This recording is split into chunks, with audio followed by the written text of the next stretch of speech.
Have you ever been told to do something that goes so much against your grain that you just don't want to do it because you know it's wrong? The story I'm about to tell you dates back over 3,000 years and is found in the book of Daniel in the Old Testament.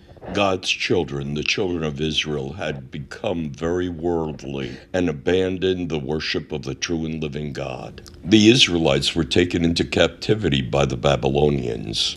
4 young men were very devoutly worshiping the true and living God. Their names in Hebrew were Hananiah, Mishael, Azariah, and Daniel. Nebuchadnezzar, the king of Babylon, had a dream that was very disturbing. He woke up and he demanded to be able to have someone tell him what the meaning of the dream was. The only problem was he did not remember the dream. He called in all of his soothsayers and astrologers and wise men and demanded that they not only tell him the dream, but also the interpretation thereof. They responded, "This is an absolute impossibility. No one could ever do something like that." Daniel worshiped the God who created heaven and earth, and he knew that this would not be an impossibility to the God he served. After praying to God, God revealed not only the dream, but the interpretation, so that Daniel could present that to Nebuchadnezzar. This pagan idol-worshiping king was so impressed with Daniel after Daniel revealed the information to him that he set Daniel up to be second in command over all of Babylon, only second to him.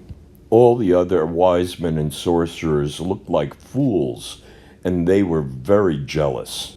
They hatched a plot to get rid of the Israelites because they knew that these 4 young men would never bend the knee to an idol. They convinced Nebuchadnezzar to build a huge statue and have everybody bow down and worship that statue when a trumpet blew, and anyone standing would then be cast into a fiery furnace and be consumed by fire.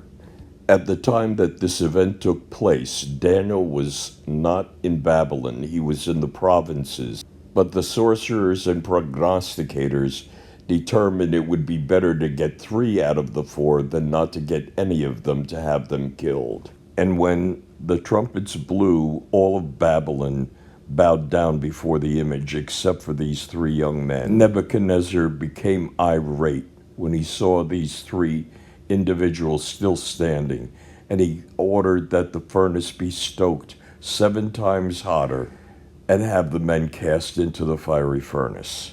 The men in charge of fueling the furnace died from the intense heat that was being cast off the furnace. The king looked in the furnace and saw not 3 men, but 4 men walking around amongst the flames. And Nebuchadnezzar said, "Is this not the 4th man looking like the Son of God?" The object lesson of this story is about faith and also your value system.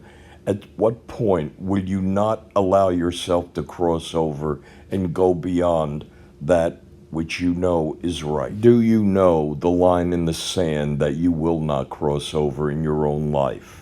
That same Jesus, the Son of God that Nebuchadnezzar saw, is the one with whom you develop a personal relationship. And you know that how he has led you in the past, he will lead you in the future. When those 3 young men saw God intervene on behalf of Nebuchadnezzar's dream with Daniel, they knew God would honor them in saving their lives. You are greatly loved by Jesus Christ of Nazareth. Always remember the sacrifice that he made specifically for you. God bless you. Share this with everyone.